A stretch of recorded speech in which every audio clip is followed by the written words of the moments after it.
Welcome to the podcast, Jasmine. This is called the Social Media Marvel, and I'm welcoming you to the podcast. Well, thank you so much for having me on. It's funny that we're on the other side of the foot because I run a podcast. I love podcasts. So I will tell you about myself. I've been in digital marketing, since almost 20 years at this point. I started and sold a social network pre-Facebook in the sports industry, which is interesting. And previous to that, I was with IBM, and previous to that, on Madison Avenue. So I have a long background of advertising, branding, and technology, which has culminated into a career in digital marketing. And I've worked for some very large, agencies. And in 2006, decided to start my own because I saw a real need in the marketplace to provide a small and mid-sized business-to-business professional services companies an agency level of service without, having to have multi-million-dollar budgets. So my business has changed over the years and evolved. And today, where it stands, the company is JS Media. We are an online branding and PR agency, and under the hood of our agency, we provide digital marketing training specifically around social branding and social selling in the B2B space. I run a conference series called Brand You for female entrepreneurs and executives. And also I have a podcast, which is all about educating women executives and women entrepreneurs around digital marketing and social media. So that's me. Oh, that sounds great. So you've been around in this field since 2 decades almost, and Yes. you've actually seen it, how it's come along. Like you've been a part of how it has grown and become so big today. So Yes, absolutely. what are your thoughts on the journey or the evolution of marketing or digital marketing? Well, I'll start off by saying that digital marketing used to be more of like from an agency perspective, because I'm an agency owner, kind of I would call it like an owned product, right? I mean, I was involved when social media was data mining. I was involved when, I was involved with intranets, you know what I mean? So I was involved with like the developed and owned products and the management and onboarding of clients and all of that jazz. And now, since the evolution, all of that power, both on the technology side as well as the marketing side, as you know, with Social Pilot, it's been put into the hands of the business owners, which is pretty interesting, right? Yeah. Yeah. So I think that whole change, and it's such a general statement, honestly, because it's like looking at synonymously, broadcast advertising to now consumers doing their own marketing, right? So we're being sophisticated. The tools, the processes, the know-how in marketing has really been flipped on its head, right? Because of the explosion of social media, because of honestly, how, the internet and telecom has become a commodity, so like, I mean, I could talk forever about it, but I'll try to make it short. So basically now people really do believe they can do it on their own, and that's a good thing, but also a bad thing for agencies, because it disrupts our model. And also we spend more time educating people. That's why I have a conference series and why I develop a lot of courses for people, and try to tell them the truth about it, because it's not as easy as people think, and it's not as it can be very time intensive, so I think there's a whole shift in the industry, and I think it's going to be interesting, like where it goes in the future. I think it's going to be like really commonplace, you know what I mean? Yeah. As opposed to this like new shiny object. It's not that anymore. It's almost like things like VR are becoming commonplace, so it's interesting. Exactly. So like you've seen it growing from people depending on agencies, and now they're taking things in their own hands. So, and you basically deal with businesses, and LinkedIn being a social media platform for professionals and for connecting with other professionals in the same field is picking up pace. So in in your opinion, what do you think are some of the KPIs or the key performing indicators that one can follow to understand that whatever marketing they're doing or whatever branding they're doing via LinkedIn is actually giving them some returns? Well, I like how you asked that because KPIs, right? So I do this whole keynote on social media, and I look at KPIs both from a general, like marketing director standpoint, but also from someone that does a lot of education on social selling. And so a KPI can be as light, as a like, as an impression, as a share, as a comment. But to me, those are very lightweight metrics. I think it's important to understand those signals because those signals will help you to, as you know, right, will help you to create better content along the buying journey, right? Yeah. To me, it's very standard stuff. But at the end of the day, the best KPIs when it comes to LinkedIn marketing and LinkedIn advertising and social selling and organic development on LinkedIn really has to do with for me, a couple of factors. So one is the quality of the audience that you're developing through your LinkedIn marketing, the quality, that's number one. And then how well you actually develop relationships through the quality of the audience that you're developing. Because at the end of the day, I'm a business owner. So at the end of the day, I look at, for my own business and for my clients' businesses, I look at what is the net profitability, right? Yeah. Which any business owner should. And so, you got to take a look at the end of the day, are these relationships, is this audience development, that's the tagline of my company, audience development, right? Is this audience development really driving a relationship that you can attribute to a sale? So it is not like, it's not as simple as saying, well, there's no one-to-one relationship when it comes to B2B social selling.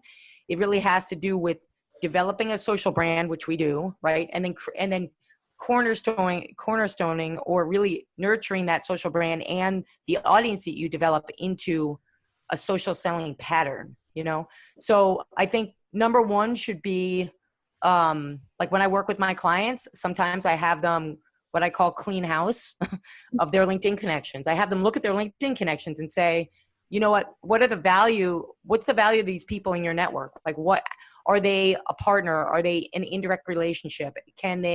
Are they direct client? Are they a thought leader? Are they going to help you to be, do they have influence in a certain group on LinkedIn? Right. So, because what you wanted to have strong, as you call KPIs or, interactions with your content, right? You have to have the right connections and the right relationships to do that. So I think that's the first point. Do you have people, to make it simple, do you have people that actually like and share your content? And are those the people that you would lean on to support your business? Maybe it's not the answer you're looking for, but this is 20 years of my experience in, just in LinkedIn. It's not, I'm giving you kind of like the whole puzzle, to help who's ever listening, because really that's what it takes. Yeah. I mean, today, I think for digital marketing, the pillars of digital marketing are communication and engagement for me personally. So when whichever platform you use, you need to understand that at the end, you're trying to interact with real people. And so if you're trying to just sell them your product or your services, it's just going to be an advertisement and it's not going to last.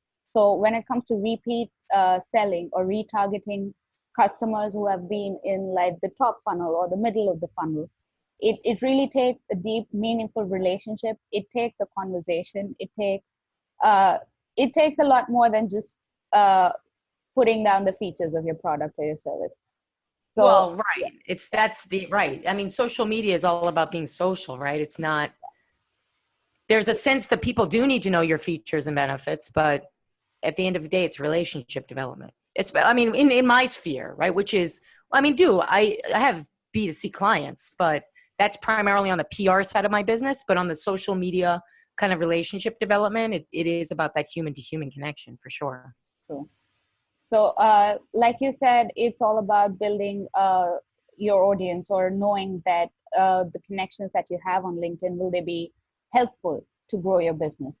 So do you think LinkedIn marketing can be effective even for your personal brand? Like, so Jasmine Sandler is a brand in itself, as well as JS Media. So the kind of audience you deal with, or the connections you make for JS Media, can be different than Jasmine Sandler. So how effective can LinkedIn marketing be for building your own personal brand, as well as building a brand for your company? Well, that's pretty much what I do for a living on my consulting side, which is help my clients build their personal brands and synonymously support their company brand. Sometimes it just depends on the individual, and like I do a lot of training on this subject of social branding for individual executives. So it depends on the individual, meaning I have a keynote, and it's called Going from 0 to 100 as a social brand. And so some people, they're not as vocal, I guess. They don't want their personal brand to be out there 100% to grow their company brand. And some of my clients do. So I actually think that's number one for someone else for my clients need to figure that out, or who's ever listening needs to figure that out. But when it's done in the right way, especially if it's a small business or a startup, or like a lot of my clients are women that are like running a women's initiative at a law firm or something, their own personal brand is truly important to drive sales, because people are buying from them. You know what I mean? Yeah. So if you're in that position where you are kind of quote unquote the salesperson for your company or an initiative, then the personal brand is really important. And yes, LinkedIn marketing for sure. I mean, this is what I write my books on, is instrumental in building a professional personal brand to help drive, a positive image, a positive reputation for a company, for sure. But it just needs to be done. It needs to be done in the right way, meaning, you need to have a strategy behind your personal brand. Who are you? What do you stand for? What industry do you support? What associations are you involved with? What's your form of content, communication? What type of content you're going to put out? I mean, it's very much like looking at a company brand, but in a personal way to drive value. So yes, it's extremely effective. I mean, this is like my main staple keynotes. So I can tell you that the people that understand that they need to become a thought leader, which to me, my own 2 cents on this is that you are providing value to an audience, meaning you are, depending on your industry, you are either an educator, or you are someone that curates content for community, or you're someone that, like I do a lot of this, you refer business just because you can through LinkedIn. I mean, that's something that people should do, because it's really networking, it is a B2B networking social network, right? So anyway, yeah, I could go on about this. Sorry, I've written 2 books on this subject, but at the end of the day, yes, if you are looking to become a thought leader, and what that means is you're going to commit to it. It's not an easy job. It can definitely help you to support the visibility around your company, because at the end of the day, you're going to be that spokesperson. And LinkedIn has evolved, right? I mean, it's, now LinkedIn video is more important than it used to be. The LinkedIn writing platform, I have more and more of my clients, I actually have to push them to do it, but more of them are contributing to the writing platform. So there's easy opportunities for someone that wants to become a thought leader in their industry to create and deliver content on the medium, so absolutely. And also there's LinkedIn Learning as well. So you can even become mentors, like LinkedIn mentors, which is again, like if you've just started off as a thought leader, or you're just trying to make it big, that's also one place where you can find traction or find new audiences, wherein you can mentor the existing users of the platform. Right, absolutely. Yep, absolutely. So it's kind of like, to me, it's similar to, because I've been contributing to Quora for I don't even know how many years, and to me it's very similar. It's also similar to how LinkedIn used to have that back in 2000, and when I had my first LinkedIn book, whenever that was, 2011 or something. I don't know if you remember, they had opportunities for you to mentor within groups, like these communication tools that they stripped away. I don't know, it doesn't matter. But so yeah, I think that, yeah, the mentoring is also a good piece of it, but I would guard against doing that without building your brand first on LinkedIn. Otherwise, people are you won't have the credibility. Do you know what I mean? True. Yeah. So yeah, that's what my next question would have been. So if I'm just starting out for LinkedIn marketing, I'm like, okay, today I'm gonna start building my personal brand, and I want to do something in the digital marketing.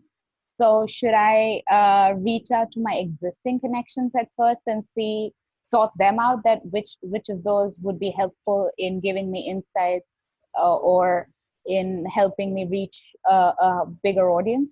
Or should I start researching on new niche connections? So And the first place I have my clients start, the number one place I have my clients start, because a lot of my clients are, well, they're all driven, but they come to me because they're doing something significant, and they're usually launching a new company, brand, or initiative, right?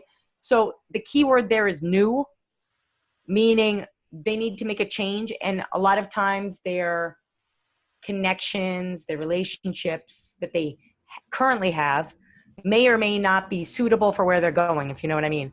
So the first place I have them actually look is in their current network to see who they want to, once their personal brand is designed and built, who they want to announce that to in the right way. You know what I mean? So that's actually for my clients and our programs, it's number one place to start. okay. You know, and then once that is, because that's your low hanging fruit, right? It's just like if you own a business, how much money does it take you to acquire a new client in marketing versus asking one of your current clients who loves you to refer a client, right? Sure. So it's for me, it's the same type of methodology, you know? Yeah. Okay.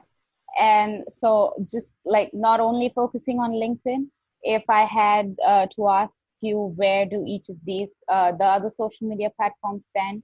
If my goal is, say, maybe reach or traffic or conversions in my for my website. So in terms of other platforms, I mean Facebook or Instagram or Twitter, where do they stand as well in helping us build the brand? Okay, well, this is a big question, just so you know. Yeah. I'll try to make the answer short. Okay. So, I'll tackle it from B2B versus B2C, because I have experience on both sides.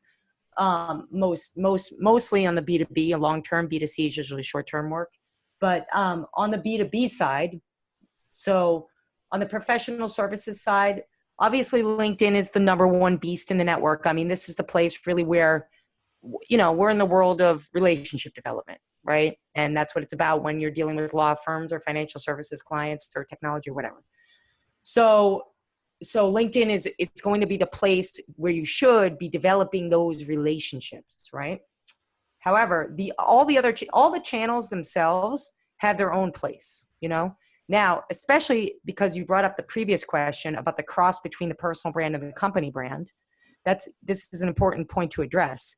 So when you think about LinkedIn, I'll start with that.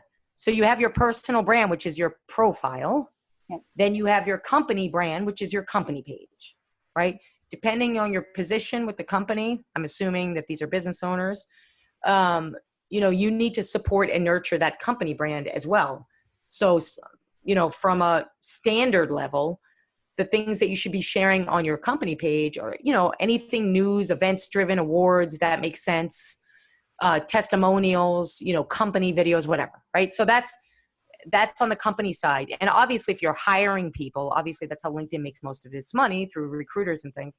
Yep. You need to be posting about jobs and that type of thing. So, but on your personal profile and the LinkedIn writing platform and mentoring, as you mentioned, and videos and all these other functionalities, all of those things matter for the development of your personal brand to support your business, right? From a professional standpoint. And that's why I say LinkedIn to me for my clients is their professional personal brand. If we go to another channel, let's say like Facebook and Instagram, because Facebook owns Instagram, a lot of times you're sharing between those channels. Sometimes you're not, but that for on the B2B side definitely has its place,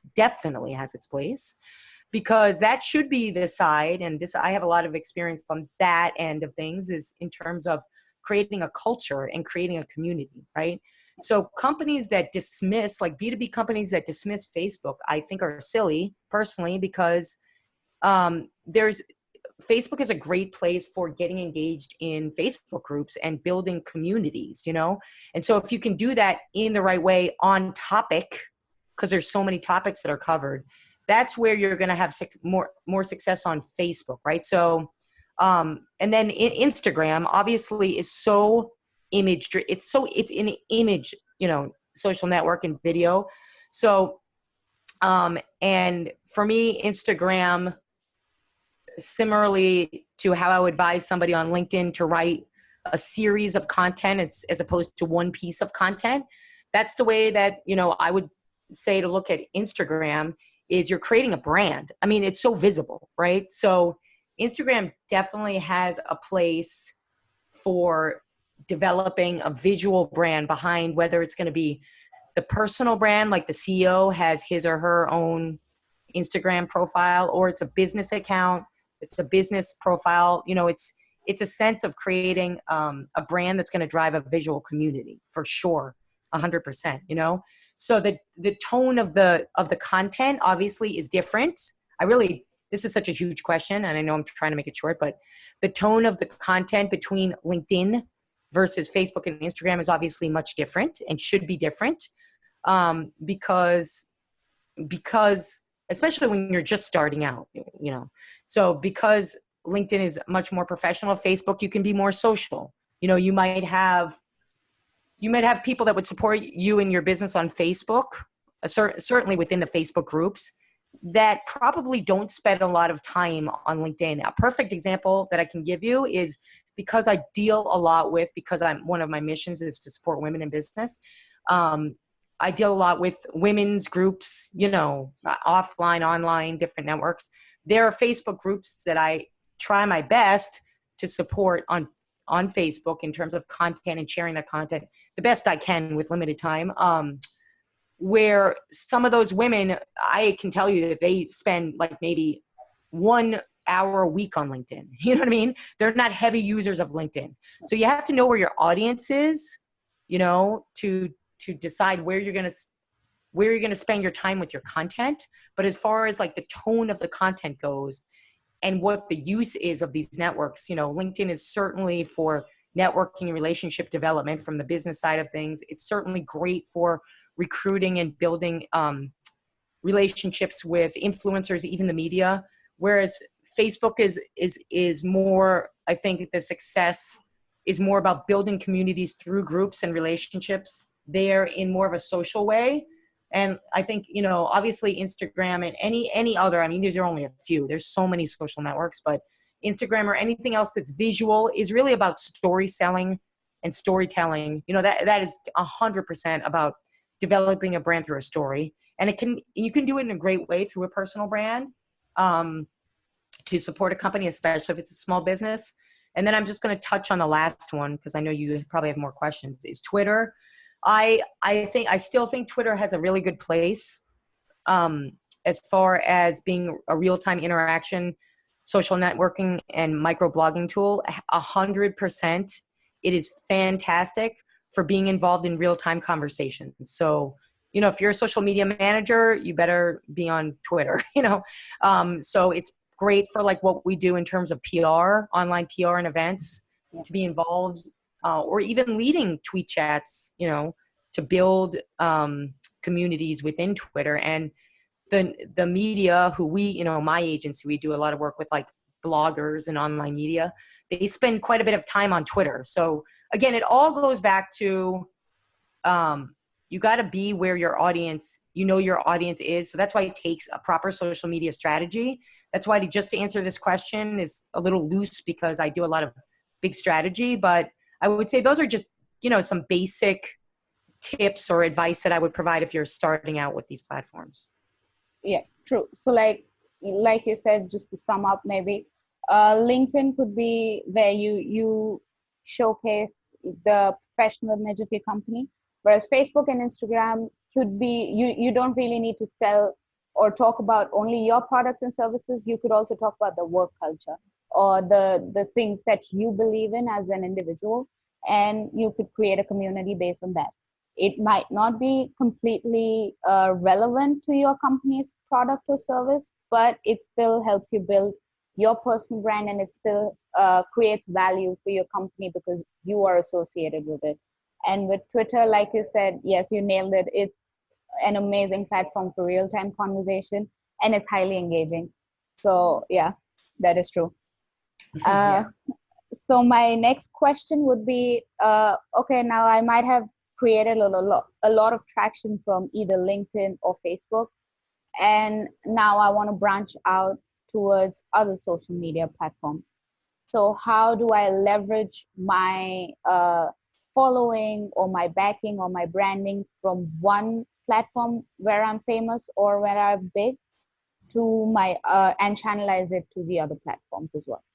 Well, I'm glad you asked me that question because with the podcast series that I run, the Wonder Woman in Business podcast, I, you know, I have to think a lot through everything that I do as a business owner, you know, and so I've had to make a couple of major decisions around that in terms of channel usage, you know, and I have found that women are social, you know, and I mean, it's such a blanket statement.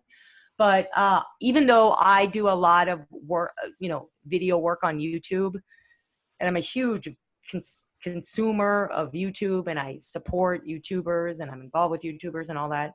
Um, you know, my podcast, the impact and the importance and the delivery of it has been more for my audience has been more around Facebook because, you know, that's where my women communities are and things like that. So, you know, just as an example, the delivery point of the video piece of the podcast is Facebook Live, but all of the follow-up video content goes to YouTube.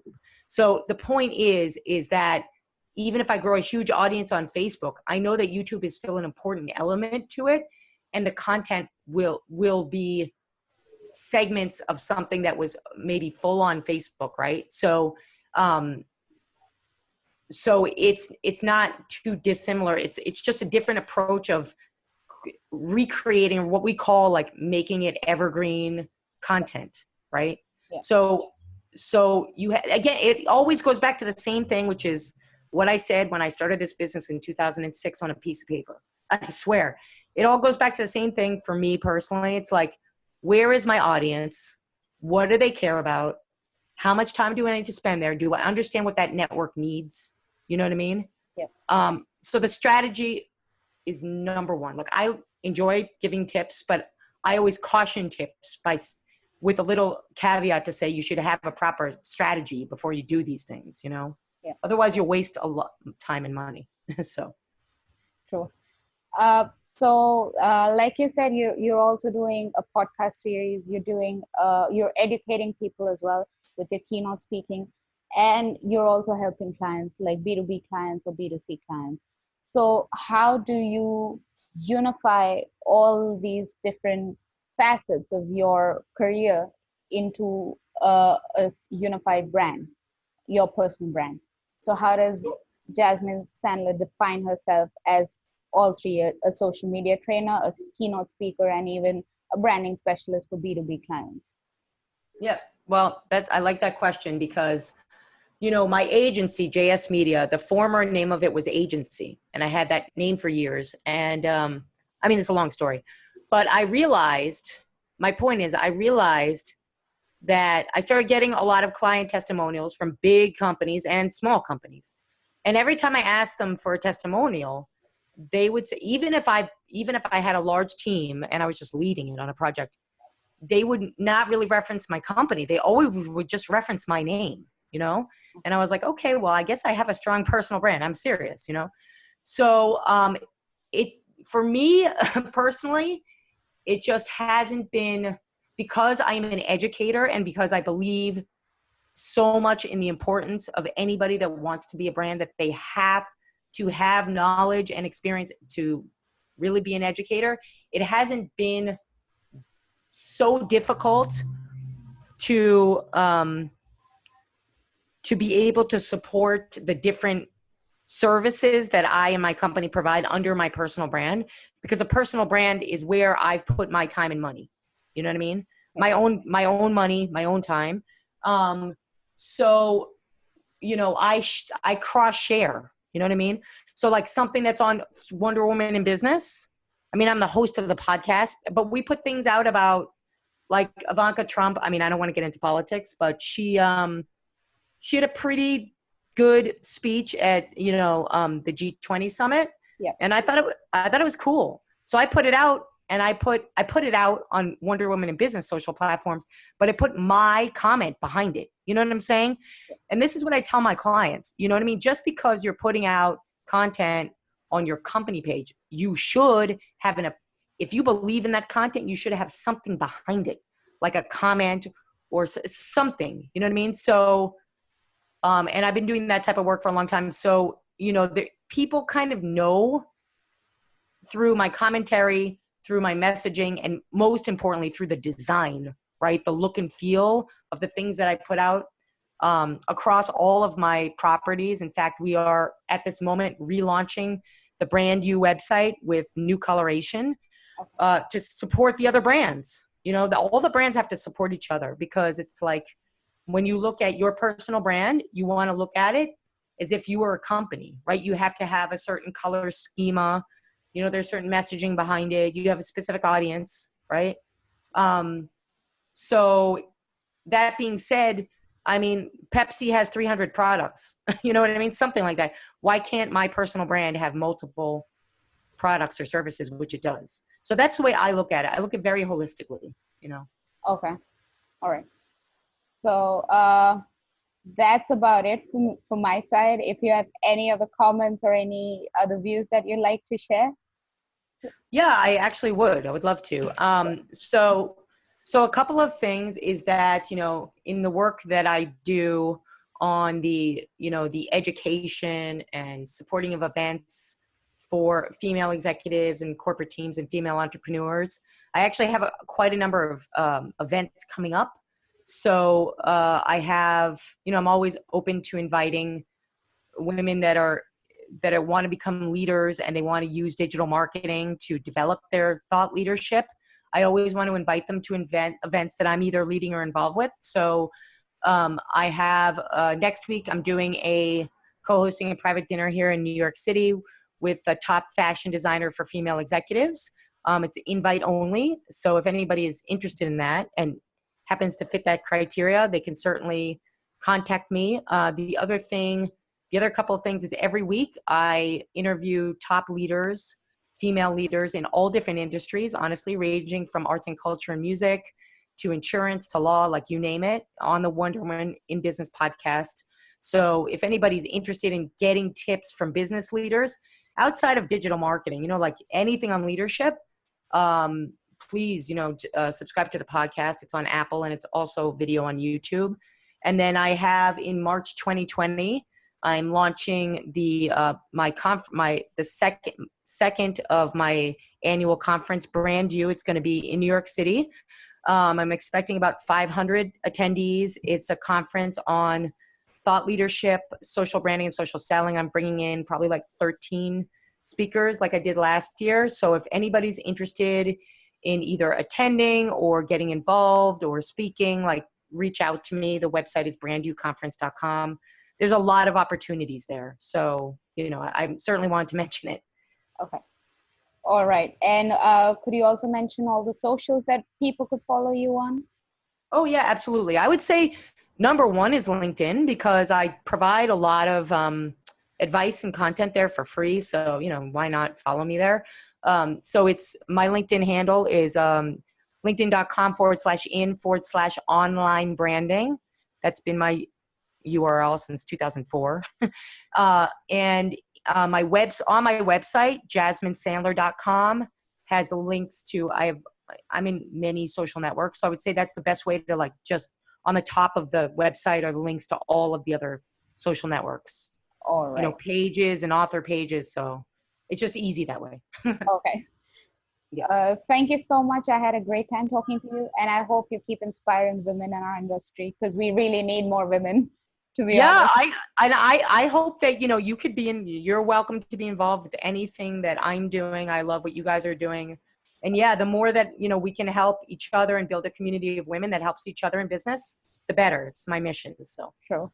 I will fully support you. And if I have any other ideas or tips that I would like to take your thoughts on, I will be in touch with you for sure. well, yes, thank you so much. This has been great.